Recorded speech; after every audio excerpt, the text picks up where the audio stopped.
kelompok kami. Kali ini kami akan membahas materi mengenai dampak perubahan ekonomi global terhadap keseimbangan ekonomi terbuka di Cina. Pembahasannya terdiri dari teori ekonomi terbuka, yaitu bagaimana suatu negara terlibat dalam perdagangan internasional dan pengaruhnya terhadap perekonomian domestik.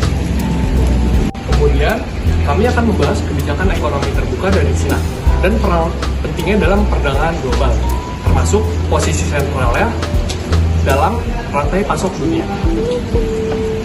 Terakhir, kami menyampaikan studi kasus perang dagang antara Cina dengan Amerika Serikat dan dampaknya terhadap perdagangan internasional serta ketergantungan negara lain terhadap impor Cina. Tahukah kalian, jauh sebelum sistem ekonomi modern terbentuk, masyarakat di berbagai belahan dunia sudah melakukan perdagangan lintas wilayah menggunakan kapal.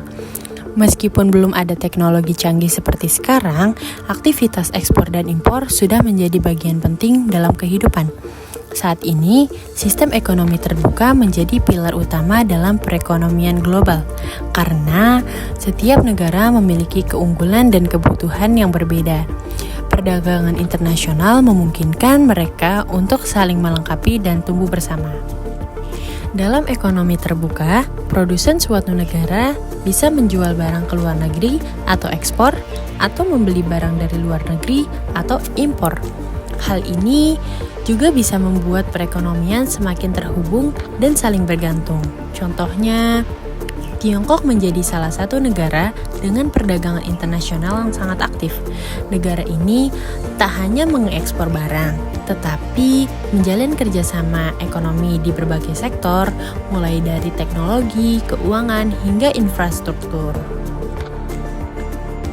Setelah bergabung dengan World Trade Organization, Tiongkok segera menyesuaikan sistem perdagangannya agar sesuai dengan standar internasional.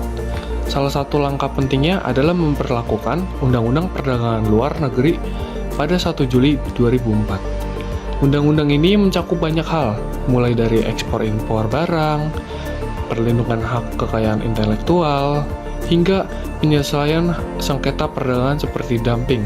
Intinya, Tiongkok menunjukkan komitmen untuk bekerjasama secara adil dan saling menguntungkan dengan negara lain. Salah satu mitra utamanya adalah negara-negara ASEAN, termasuk Indonesia. Tiongkok mendukung perdagangan, investasi, dan stabilitas keuangan regional melalui pendekatan win-win cooperation. Kerjasama ini tidak hanya memperkuat ekonomi Tiongkok, tapi juga membuka peluang bagi negara-negara mitra. Saat ini, Tiongkok menyumbang sekitar 18% dari total ekonomi dunia.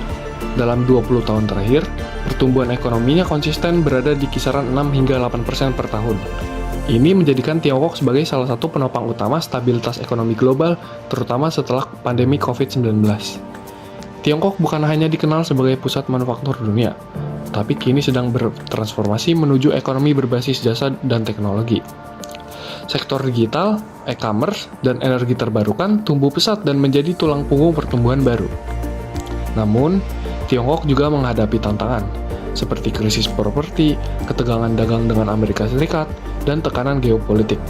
Ketika ekonomi Tiongkok terguncang, dampaknya terasa ke seluruh dunia, karena banyak negara sangat bergantung pada pasokan barang dari sana. Dari elektronik, tekstil, hingga komponen industri, semuanya diproduksi dan diekspor ke lebih dari 120 negara. Tapi, pandemi COVID-19 membuktikan betapa rapuhnya sistem ini. Ketika pabrik-pabrik di Tiongkok tutup, rantai pasok global pun ikut terganggu. Akibatnya, muncul strategi baru bernama China Plus One.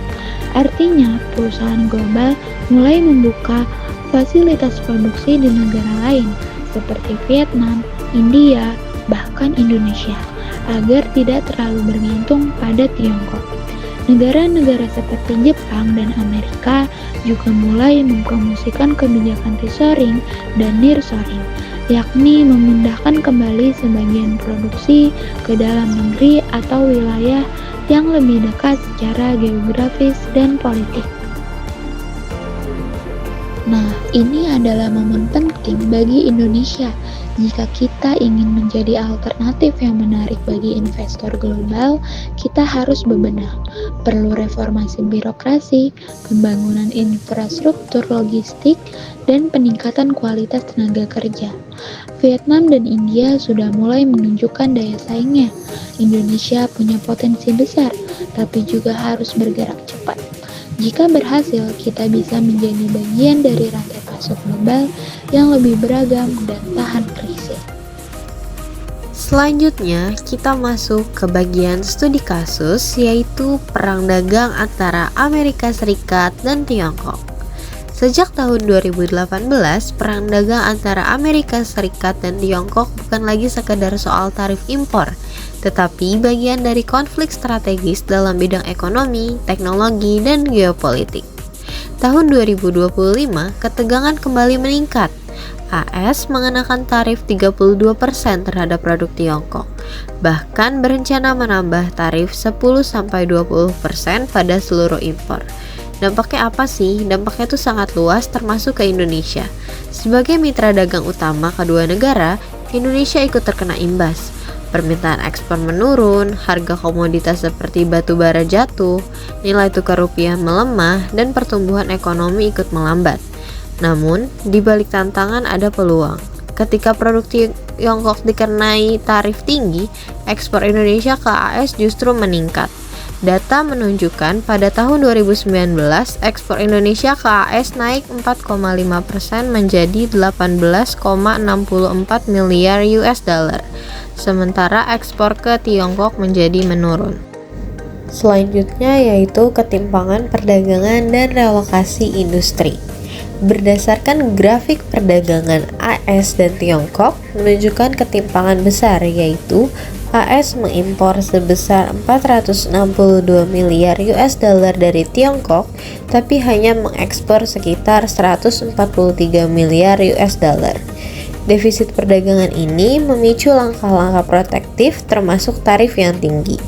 Di sisi lain, perusahaan-perusahaan Tiongkok mulai merelokasi pabriknya ke negara lain untuk menghindari tarif.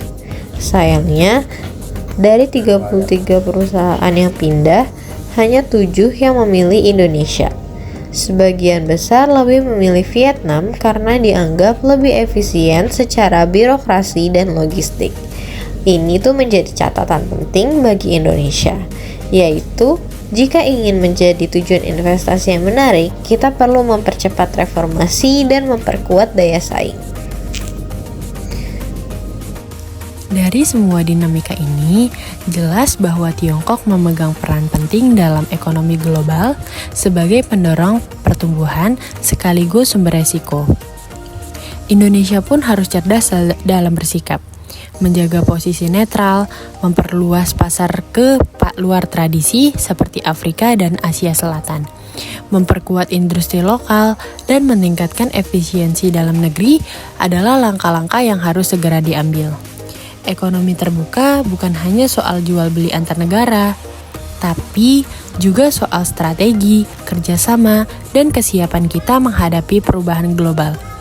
Dunia ini berubah dengan cepat dan kita harus siap jadi bagian dari perubahan itu, bukan hanya jadi penonton. Terima kasih sudah menyimak video kami. Semoga kalian makin paham tentang ekonomi terbuka dan posisi strategis Tiongkok dalam perdagangan global. Sampai jumpa di topik selanjutnya.